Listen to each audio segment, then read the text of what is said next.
Well, I think we're recording, so we can go ahead. And I don't have control over who's being seen. So, hello, I'm Laura Zagar, Perkins Coie. I'm a partner here at Perkins Coie. I work on natural resource and species and oceans work. Active in the offshore, our team and myself included are active in the offshore wind development on both coasts. And we've been involved in how those offshore wind projects potentially could work adjacent to national marine sanctuaries. I'll be helping moderate this panel. We'll have my co-moderator, Ruth from CHOW will be joining us very shortly, but we'll go ahead and get started, and I'll turn it over to my co-panelist here, Renee. Would you like to introduce yourself? Sure. Hi, everyone. I'm Renee Riley. I'm the Executive Director at the Responsible Offshore Science Alliance. And we are a nonprofit that's advancing the science around offshore wind development and its effects, both positive and negative, on fish and fisheries. So excited to be here because coexistence is really a part of what we do. So we are talking today about harmonizing conservation and energy and climate initiatives. And so that's right in Rosa's wheelhouse. So thank you for having me. Excellent. How about Craig McClean? I'm sorry, there we are. Yes, good morning, good afternoon. I'm Craig McClean. I spent 40 years with NOAA in a variety of positions, but the most recent one I held was as the Director of Research. The official title was the Assistant Administrator of Research at NOAA. I had climate, oceans, and weather research. And over 40 years, I'm delighted in the role of being able to serve the public. Today, I work part-time in consultation with the Woods Hole Oceanographic Institution, but my comments today will be as a private citizen representing neither my former agency nor Woods Hole Oceanographic, but proud to be affiliated with both. Thank you. Excellent. Captain Scott. Captain Scott Hickman from Galveston. I'm a 37-year professional, federally permitted charter boat and commercial harvester of reef fish. I'm the current chair of the Texas Sea Grant Advisory Committee. I spent 9 years on the Flowery Garden Banks National Marine Sanctuaries Council, which end of it was being the chair and guiding the sanctuary through an expansion and all the hoops you got to jump through for an expansion. And I'm one of the founding board members of the Charter Fishermen Association, the largest charter boat association in the Gulf of Mexico. And myself and our organization have been very involved in the development of offshore wind, West Mississippi River, and our association is wholeheartedly in favor of getting these projects in the water for conservation and fishery reasons. Excellent. And we'll just go ahead and get started, and we'll have Ruth join us as soon as she can. I'm going to start with you, Craig, put you on the spot here up front. How does the U.S. government generally approach balancing conservation, energy, and resource management at a national level? Let's start there. And also, if you'd like to hit on at the global level, for instance, under the UN Ocean Decade.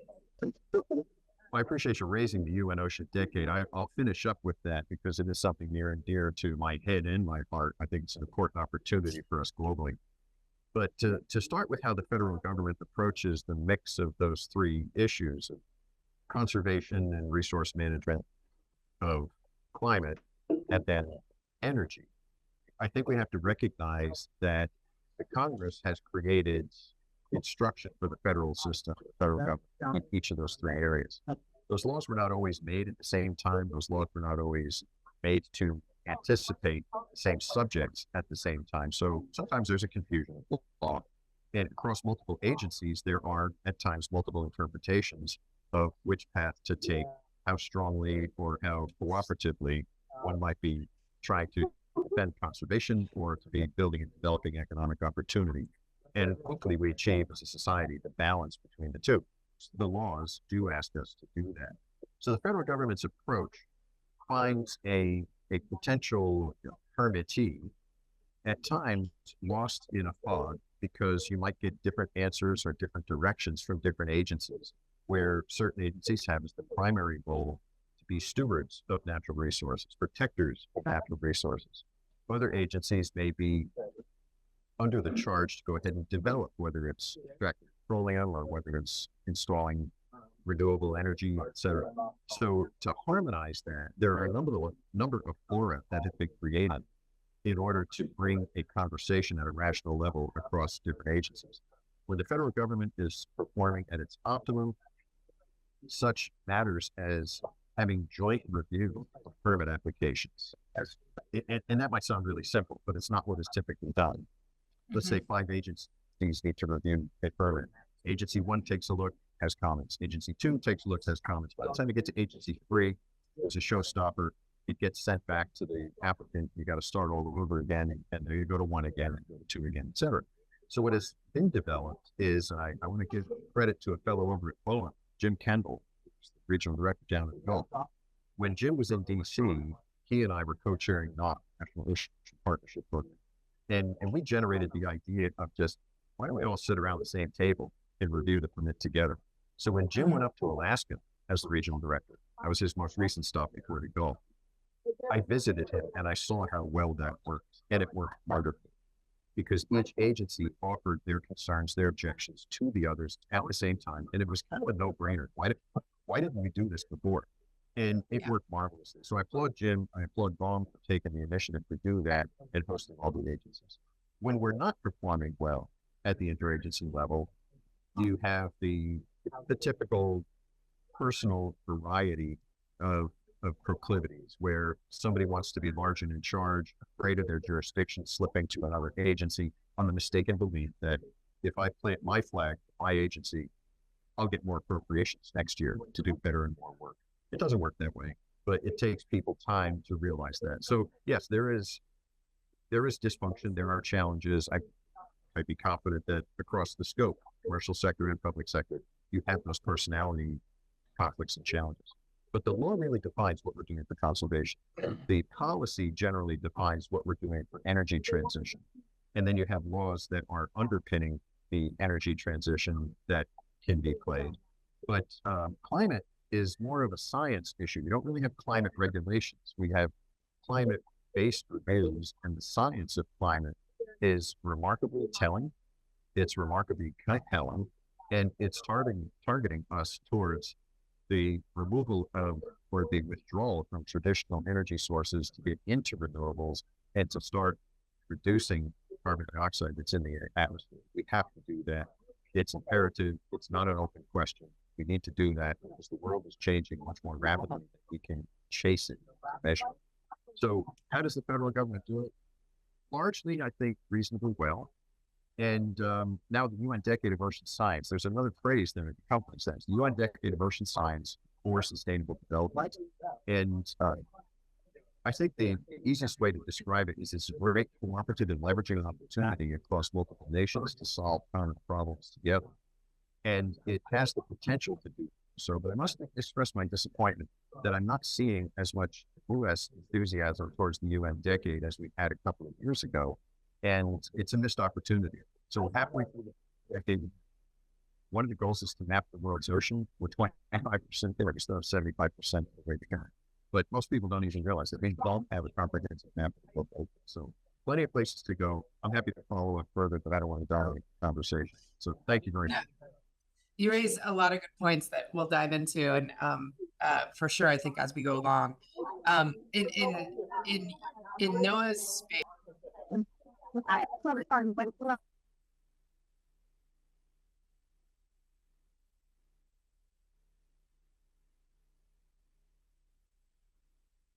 No, I'm sorry, Laura, I lost you. Say again, please. You're muted to me. I'm not hearing you. Still not hearing it. Can you hear me now? I can hear you now. Thank you. Oh, awesome. Thank you. Somehow I got muted. I didn't know that. You hit on a lot of really key issues. I mean, I think particularly the challenges of we call it on our side, representing the proponents, herding the agency cats to try to get us, everyone on the same page. So we can, for multiple reasons, for timeline, for efficiencies, cost savings, because all of this, in the energy production side of it, we're all trying to get low cost renewable energy to the end user. So everyone's bills aren't astronomically high. So you hit on a lot of key issues, but where are some positive examples or tools in your head that we've seen? You mentioned the BOEM example of seeing agencies and other partners and proponents work together on co-use and conservation.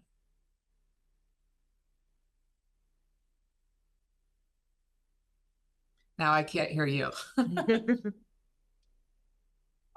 Okay, sorry. I'm having a mute on and off because I'm in this cafeteria here in the Park Senate office building, and it's probably a little noisy like that. No problem. So it is Capitol Hill Oceans Week, and we are making visits on Capitol Hill for the important purposes that are before us. As we should, as we all should. So let me offer one that's right in Captain Scott's backyard. I remember a good few years ago, I was the deputy director of the National Marine Sanctuary Program, and I received an invitation from a group of oil companies and oil exploration companies. Principal among them was Shell.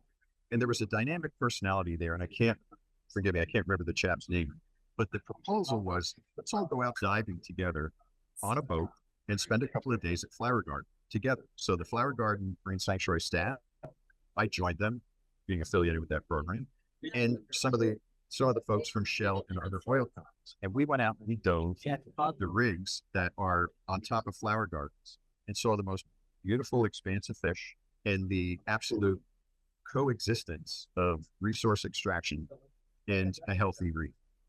And in looking at that, in the evening, we're out there for a couple of days. It was a very, very good trip.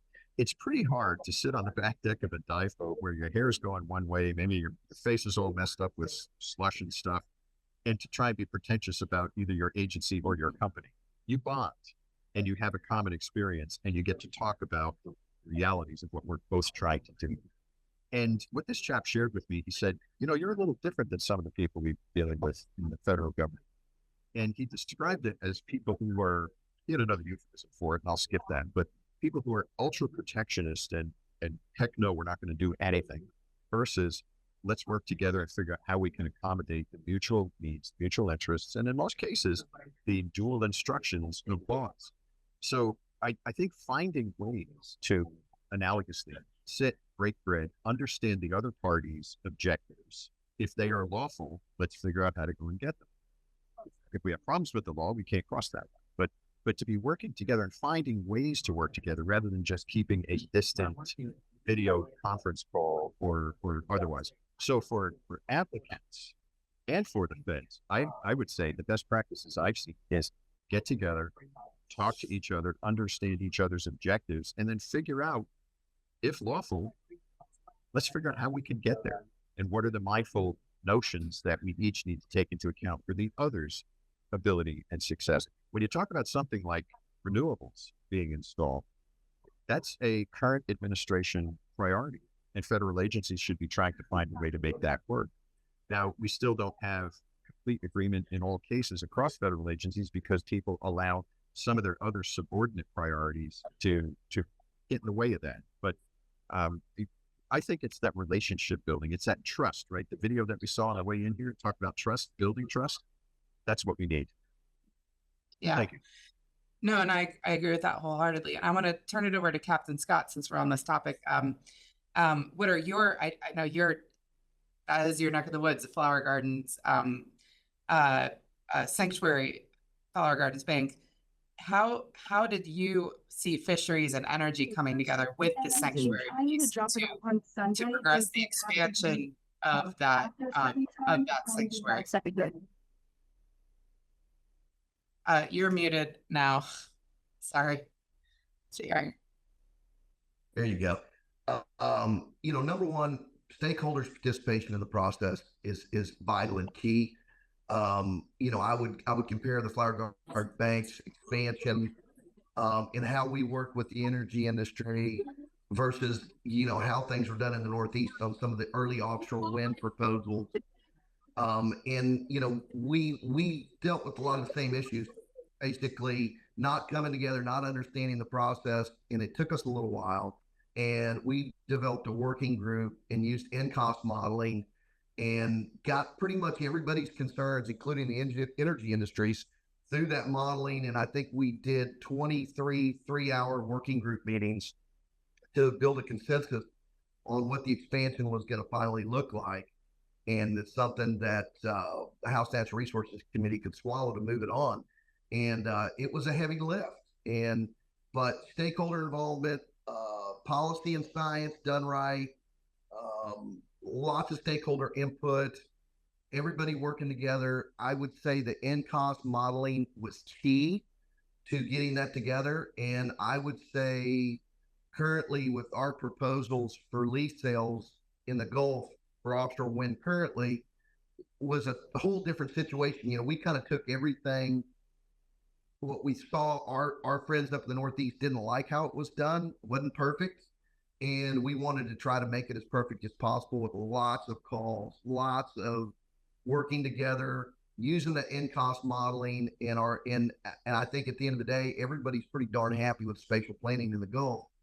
And that was stakeholder input, you know, having folks like myself from industry getting involved and making sure that it was something we liked, and not only that we could live with it, but would be beneficial to our fishery, both from a recruitment standpoint with reef fish, which, you know, we saw that around the Flower Garden banks and how those energy structures were not just taking up space, but they were actually producing valuable fish for the recreational, charter boat, and commercial fisheries. And so they were a good neighbor. And we wanted to continue that with our expansion. And we would use end cost modeling instead of using the old giant square blocks. And to do the boundaries, we ended up doing polygons to where energy extraction could happen in the future and do it sustainably.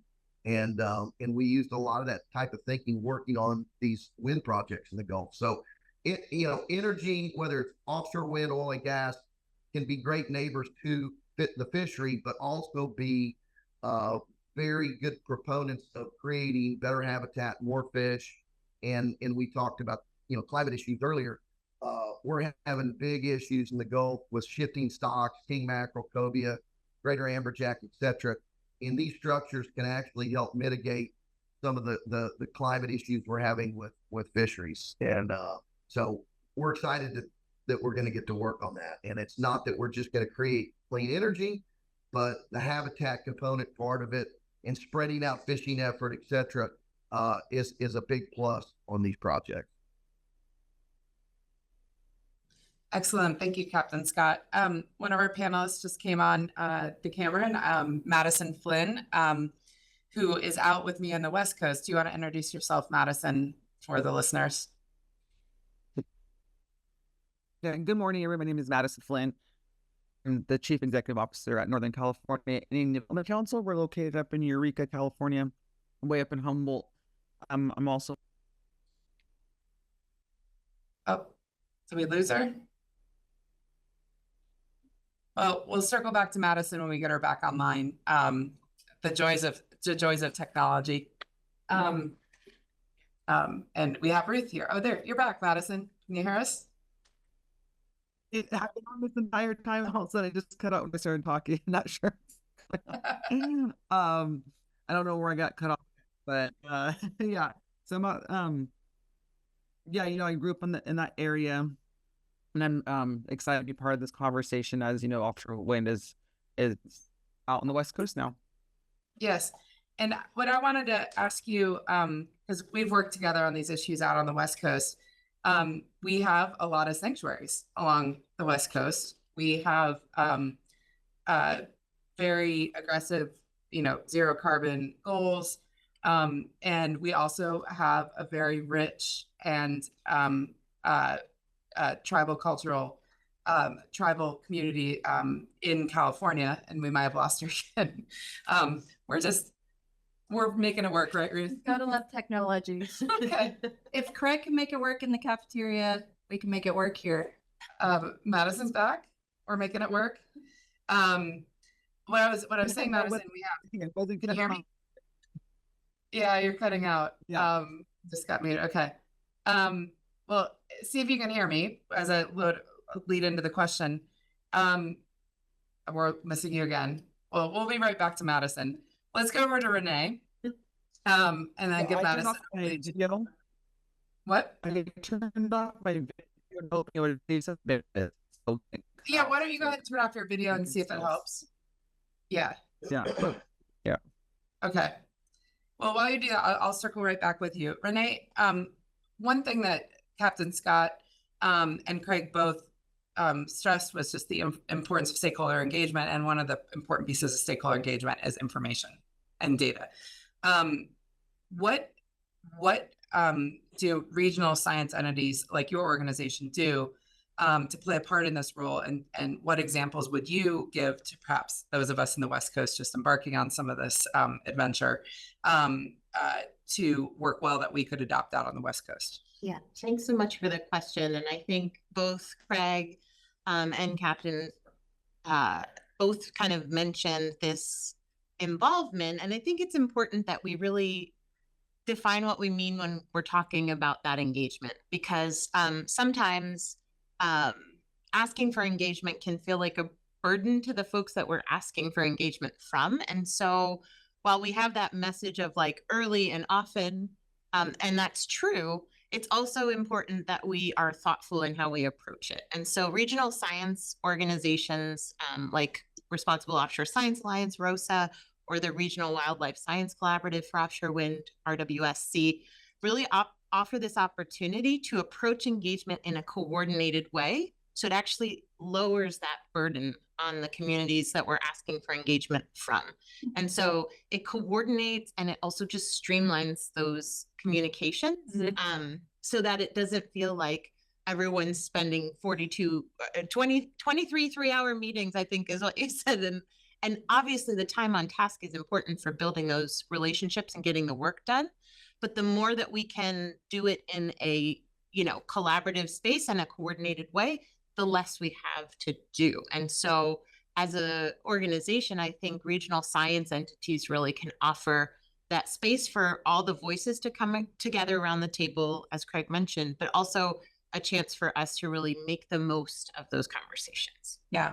And I think that's a great point. Actually, if Madison can join verbally, that's one of the things that we're really talking about on the West Coast, that early stakeholder engagement is really great, but it places a lot of burdens on the key stakeholders. And one of those are tribal nations. And Madison, if you're able to join, I'd love to hear your thoughts on how we, both the government and energy companies, can help tribal nations meaningfully engage in these stakeholder processes. Yeah, I mean, it's been an interesting conversation. I've been involved kind of the last 2 years with these conversations just as a Native person in the area, and also through the work and also through some consulting. And it's been just a delicate approach, I think, from all sides. There has been, there's for starters, there's about 13 tribes up there. And so you want to have meaningful consultations with every single one of those tribes, because they all feel, we all roll from that area, for time immemorial. We have, managed the marine, rivers, and terrestrial ecosystems in that area. And so to engage with each one of those can be, time consuming, and we're not all on the same page. You have some tribes that may support it, and other tribes that don't support it, and other tribes that, are just, waiting to see, how what's going to play out and how it's going to impact them and what applications are. So I think, what developers and the government, it's been a very, like I said, delicate approach, because you have so many tribal nations that need to be engaged and have consult with. With that being said, I do think that there has been great initiative and attempts for that. I know for my tribe, within my work, we're made up of 13 tribal entities, not the same tribes from that I just mentioned, but we have some non-acknowledged tribes, and as part of that, and so people come to us because we have such an extended network and outreach to a lot of the tribal communities, that we've been asked to, what do you think? Should we approach these guys? And all we can say, because we don't represent one tribe, we represent multiple, but employment and training, and not necessarily the probe for offshore wind. So just through our work, you know, we can definitely support and help developers, government, you know, to assist with that. Just recently, we were approached by Congressman Huffman's office there was some funding that came down, and they asked us if we would be the fiscal aid to disperse those funds to help tribes access, you know, for capacity to, you know, attend conferences. And a lot of these tribes are, you know, just mainly grant funded. They don't have the funds to attend, you know, I forget off the top of my head, the big conferences they have, you know, where the tickets are $3,000 airfare. And so we're currently in the process of that, but that's one way that we were able to, when developers, you know, working with us and the government, you know, us, you know, just to be able to support, you know, more inclusion. Yeah, I think, Madison, I really appreciate you ending with that inclusion point. And maybe want to come back to a follow-up between yourself and Captain Hickman.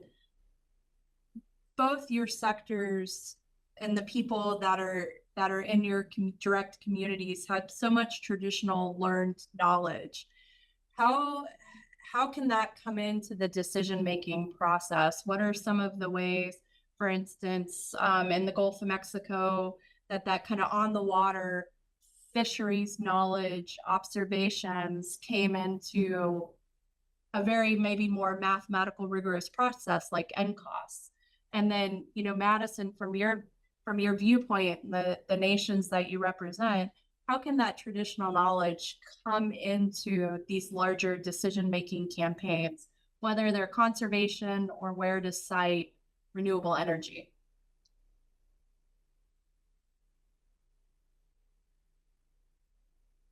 Maybe I'll start with, yeah. First? Go ahead, Scott. Madison, yeah, I thought you wanted her to go first, but I can go first if you like me to.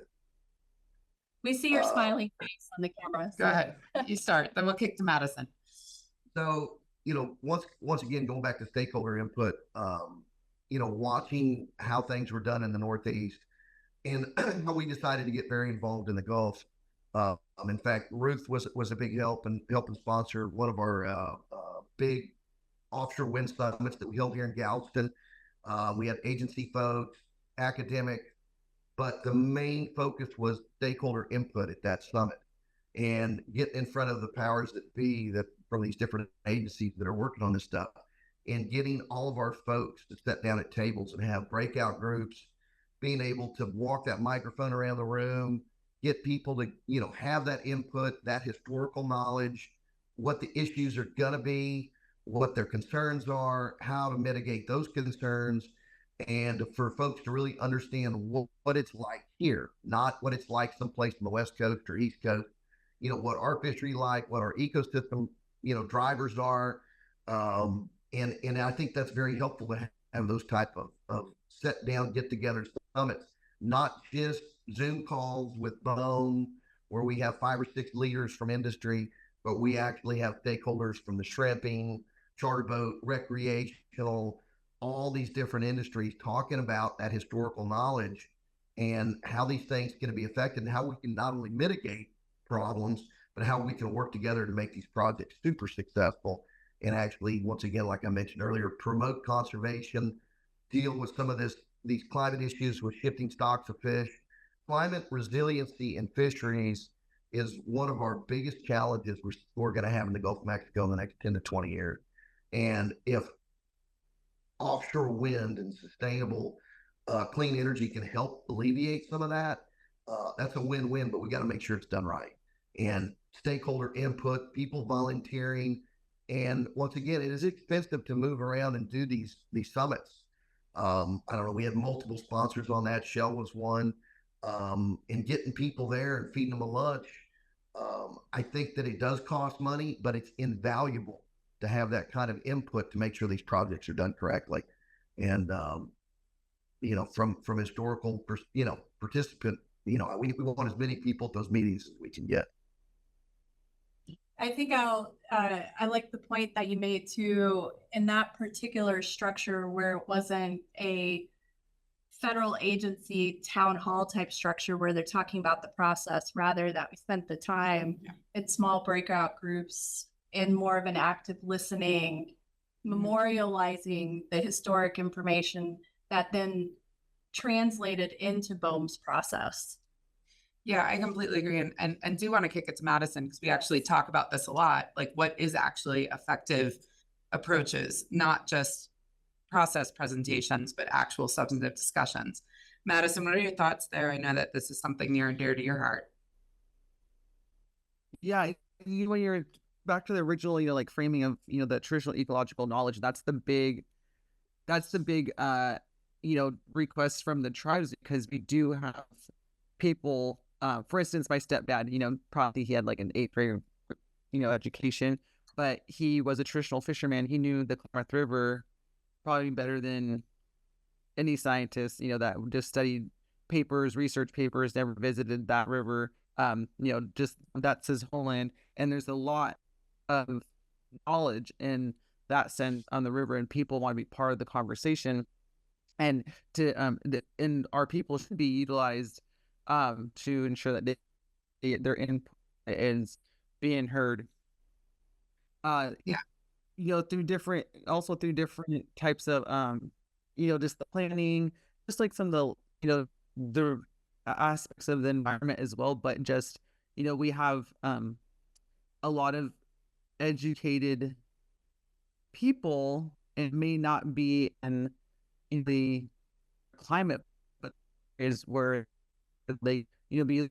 One of the big things is we want to be close to home, and this is an opportunity. At least I see it as job creation, but also just to hone in and those different skill sets and that traditional ecological knowledge. We have a part of it too. We have youth people who are mixing it. They grew up on the river and they went to college, and they have a trade school, and they were able to mix both of those and build to and be ensure that they can be part of the conversation. And I kind of got off track there, but one of the ways as well is to I've been part of is ensuring that the community and agreement from the wind developers and the tribes and the county and the government that the TE, the traditional ecological knowledge, is being represented. And as Scott was mentioning, like the fishery thing is a huge thing here. For all of our tribes are reliant on the fishery component, and we want to ensure we're going to be able to do that. I'm sorry, can you repeat back to what in the beginning of that? You're doing great. No, you're good. You're hitting on it. In terms of maybe there's a respect of the different types of knowledge, and some of that's learned, some of that's through different levels of education. It's a variety of backgrounds, and that has to be considered in the how to engage process. Right? I wanted to maybe switch over. Renee, you talked about regional science initiatives, working with the federal family. Rosa was orchestrated by offshore wind and commercial fishing, who have a lot of hurdles to get through, but came together around science. And Craig, your view across the federal enterprise and all of your roles, what have you seen have been the most effective ways to build the partnerships, and what are some of those ineffective ways that maybe should get away from repeating? So maybe I'll start with Renee and then go to you, Craig. I think we touched a little bit on what's ineffective is kind of coming to someone with an idea or a plan or a strategy that's already baked and saying like, this is good, right? So I think we touched on that. I think to think about what's been successful is to incorporate the key stakeholders or the key partners in the inception of the process. So as it pertains to science specifically, that means not just asking for engagement about the what, but the earlier question of what is the question, not just the science question, but like, as Captain Scott said, like, what are the actual concerns, so that we can get essentially that co-creation of the science, right? You don't need to have the ability to, describe why a bicycle is dynamically stable in order to ride it, right? So we don't need to have everyone understanding how the end cost model works in order to use the results, right? So the science folks focusing on the rigorous science pieces, but everyone being involved in prioritizing what work still needs to be done. And I think one of the things that Rosa is really a good example of is providing those fora for those conversations that everyone touched on earlier. So, for example, listening sessions around the fisheries monitoring plans that developers are, some have already put into place. Some of them are developing them for newer projects that are not as far along in their development yet. And so how can we think about designing those and incorporating traditional ecological knowledge, fishing industry concerns or questions, as well as how can we think about the ones that are in place for longer term? How do you evolve those things, right? So science is something that needs to be adaptable. And I think Rosa provides those fora for having those frank conversations around what do we need to do now and what do we need to think longer term about doing next? So everyone can be at the table talking through the logistics of it, really. Craig? So, I'd like to take a stab at that.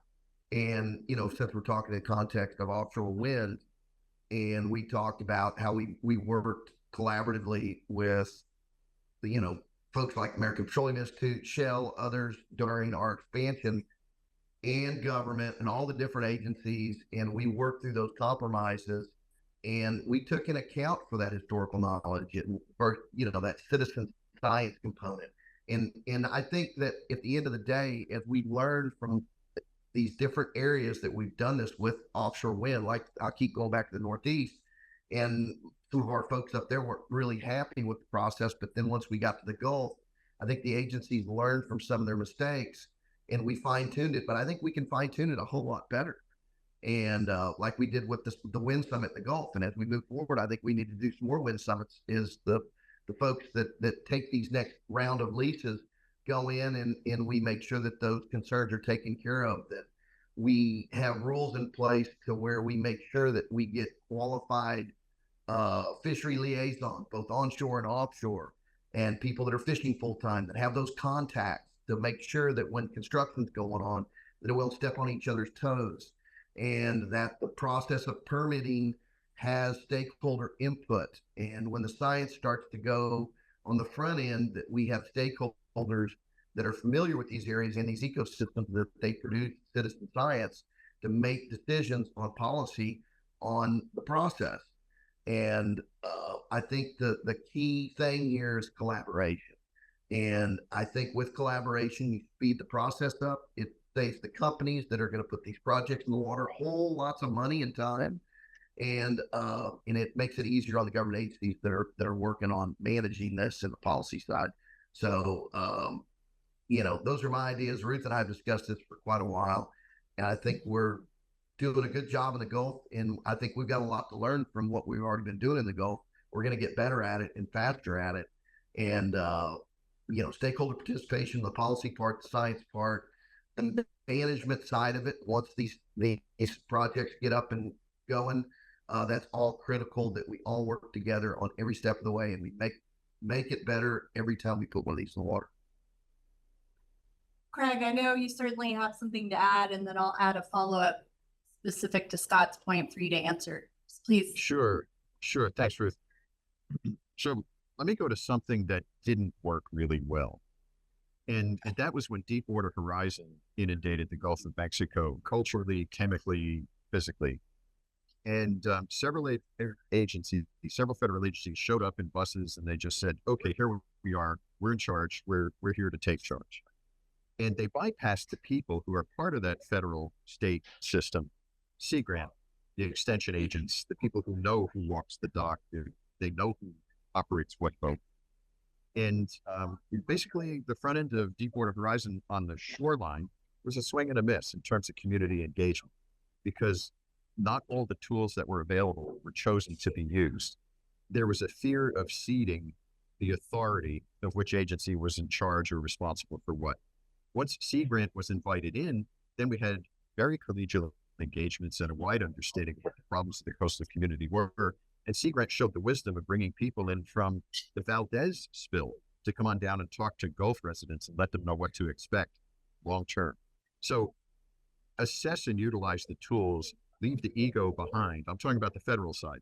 Leave the ego behind in your institutional pride and use all the tools that are available. Where do I see the best levels of engagement? I would say Sea Grant already spoke to, but the National Marine Sanctuary Program, when we were talking about for expanding a sanctuary, I think the sanctuary program is very patient with very long-term, protracted, if not, engagements in order to make sure that all views are heard by all potential constituencies that might have an interest in the matter. Now, some people look at that and say it takes too long to affect the outcome. An example of that was the Northwestern Hawaiian Islands being first designated the Papahanaumokuakea National Marine Sanctuary and Monument. When it was first discussed, the reviews with the community were ongoing and quite lengthy, quite extensive, years. I think over 5 years of consultation. And George W. Bush, President Bush, came along and said, okay, wait a minute, what do we want to do there? And he very quickly put the Sanctuary Act aside and used his pen under the Monuments Act and created a monument there, later to be followed by sanctuary implementation. Excuse me. So sometimes the policy outcome desired can be too long for the policy makers that want to see something happen. That's not an ideal case. You want to make sure that everyone is comfortable with that. So earnest engagement, where you have the listening session rather than the professorial recitation of what the process has to be, right? Getting to that point where you have an honest conversation across the table. Fisheries management councils are a little different yet, because there's a legal structure, there's a regulatory structure, and folks are really talking about or arguing about quotas. And how is this going to return benefit to me as opposed to the agency that's trying to protect, let's say, a stock? So the forum can be set up for success. The forum can be set up for less than success. One last note on traditional knowledge. The value of generation after generation of indigenous people who are close to the land, live by the land and sea, and have a passion and a spiritual belief in what they're dealing with, have just a record of very focused observations that are duly needed to be counted and included. In Greenland recently, going back up again this summer, I met an Inuit fellow, young 26-year-old man, who with tears in his eyes told me that his grandfather apologized to him that all the knowledge his grandfather had that he had passed to the boy's dad, he couldn't pass on to the grandson because it was changing so rapidly in the past 30 years. Now we're talking about the Arctic, which is the most rapidly changing part of the world. But at the same token, that traditional knowledge serves and can serve as a remarkable monument of what the natural system has been for 1,000 years. And for us to make a comparison of what that traditional knowledge has to say versus what we're seeing today. Captain Scott said, as you're watching the migration of ecosystems change, the latitudinal migration of ecosystems in particular. So I'm fond of reminding people in New England, today's Maine lobster are tomorrow's Canadian lobster. So it's happening fast.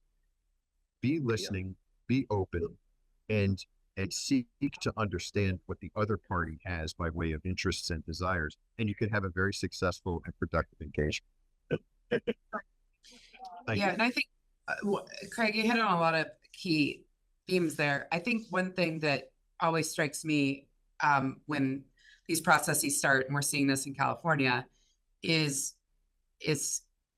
a lot of stakeholders coming in a defensive posture, as though we're at odds, versus, I look at this in California with the tribes and the fishermen and the offshore wind developers and the sanctuary proponents.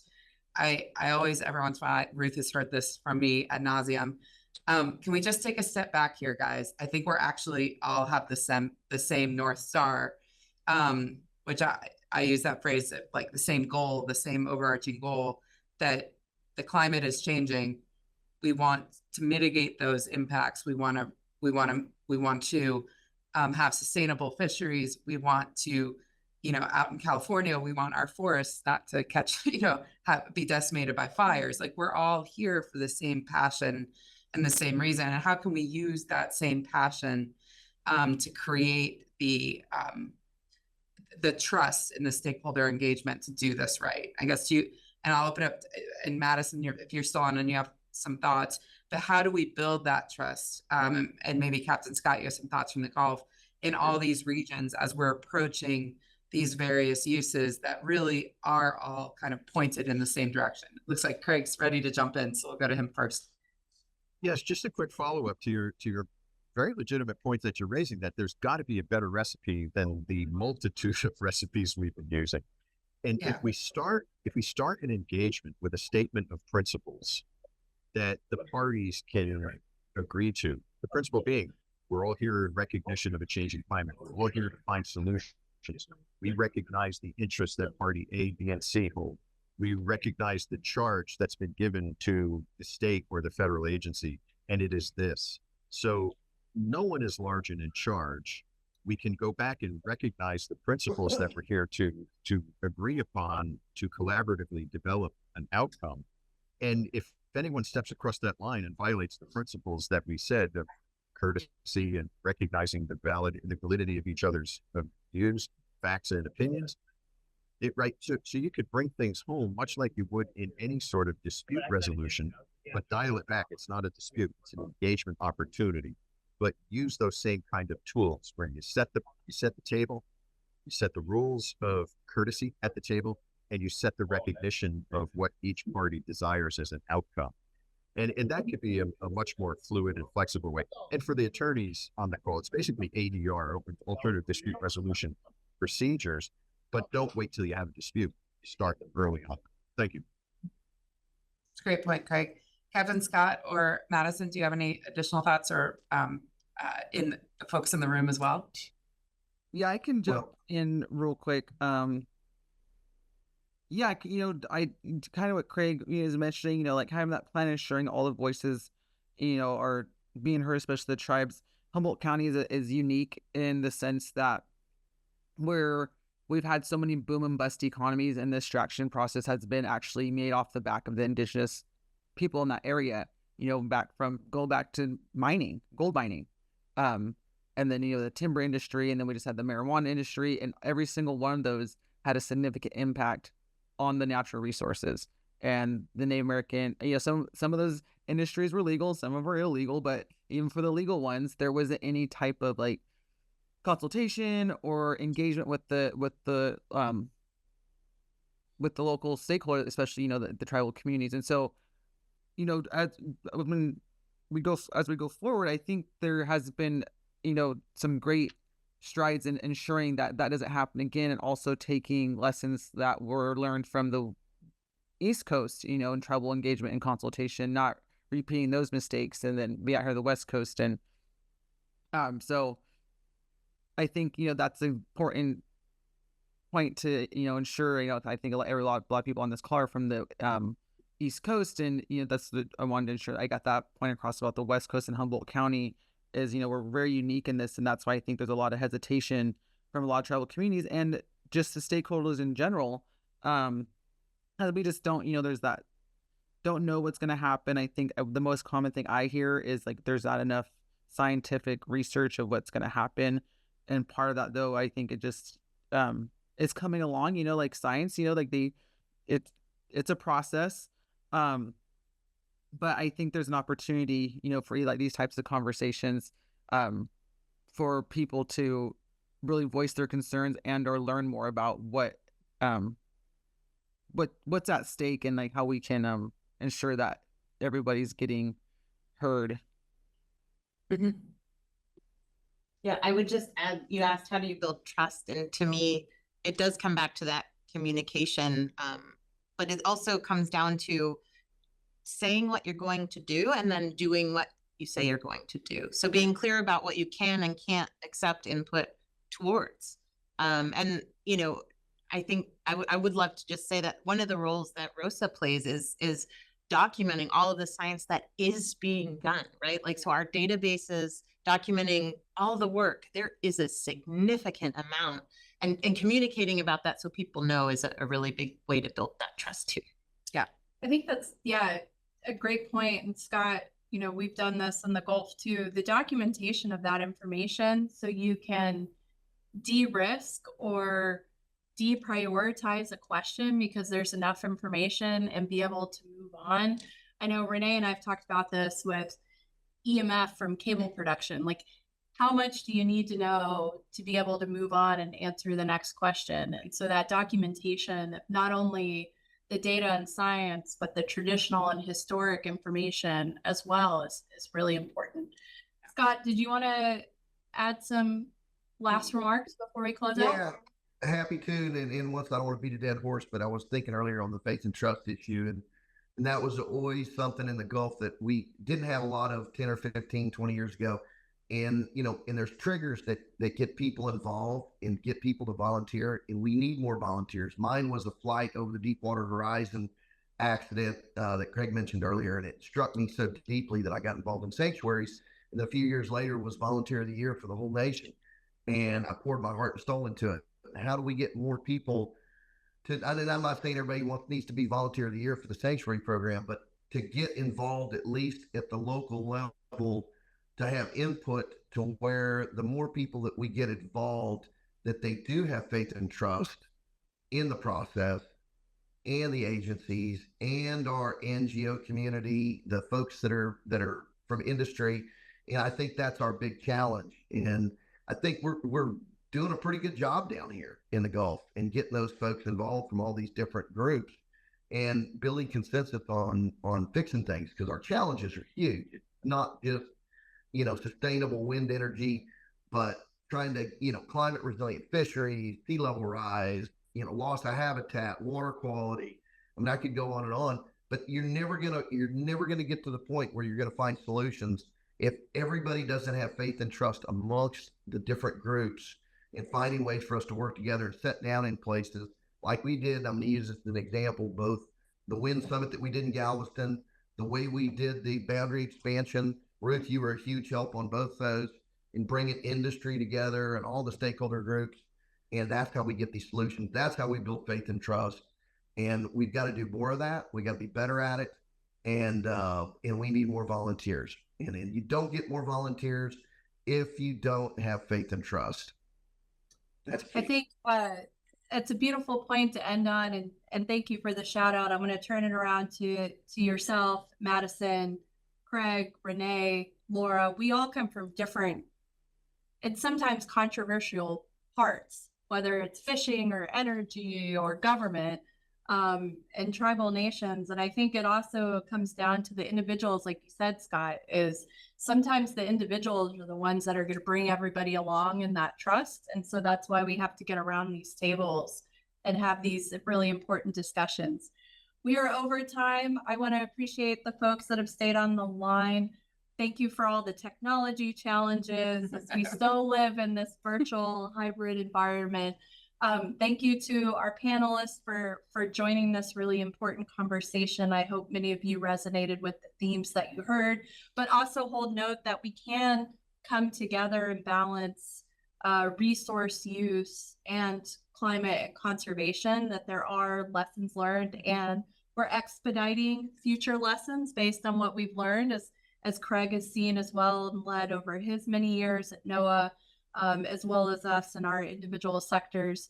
I will give a plug. If you're at the Sustainable Seafood Fest, please visit Buddy Gwendon in the Gulf of Mexico and have some of the snapper that Scott and I have fished together as we've celebrated. And we dove together, as Craig said, where we brought people together outside of office situations and brought them into the environments that we're trying to conserve, or that we're building partnerships and resource management, which is another important part. So we got to go to the places where we're doing the work. And I think, Madison, you hit that as well, in terms of being in the environment that you're trying to manage. So Laura, anything you want to add? Just really shortly, I've just been struck here, sitting here doing this conversation under a plaque that we're in the Don Bauer Memorial Conference Room. Don Bauer lived this every day, and he's probably smiling greatly from above that we're hosting this conversation in his conference room. So if I start to tear up a bit, that's what's going on over here. And Craig championed the water on Partnerships on the Hill. And hopefully we'll see some of you that participated this evening, and feel free to grab us at CHOW over the next 2 days and ask questions, provide your input. Thank you very much. Thank you. It was a great being part of this conversation. Appreciate it. Thank you. Thanks, everyone. Thank you. Bye.